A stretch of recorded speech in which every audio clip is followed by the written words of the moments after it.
সবাইকে জানাই শুভ নববর্ষের প্রীতি শুভেচ্ছা ও ভালোবাসা। তো সবাই কেমন আছো তোমরা? আর আজকে তোমাদের কার কি প্ল্যান অবশ্যই জানাতে ভুলো না। নববর্ষের দিন প্রত্যেকেই চায় নিজের ঘরটাকে সুন্দর করে সাজিয়ে তুলতে, তাই আজকে আমিও তাড়াতাড়ি সকালে ঘুম থেকে উঠে চা খেয়ে ফ্রেশ হয়ে বিছানা চাদরটাকে সুন্দর করে পেতে নিলাম, আর তাড়াতাড়ি স্নান করে পুজো সেরে নিয়ে রান্না বান্না করে নিয়ে একদম রেডি হয়ে গেলাম।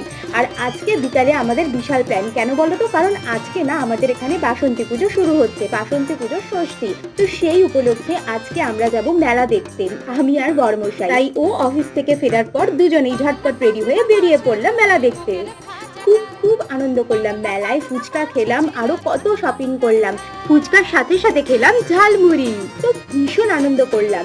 তোমরা আজকের দিনটা কেমন করে কাটালে অবশ্যই জানিও কিন্তু। আর এরকম আরো অনেক মিনি ব্লগ দেখতে চ্যানেলটাকে সাবস্ক্রাইব করতে ভুলো না কিন্তু। দেখা হচ্ছে নেক্সট ব্লগে, টাটা।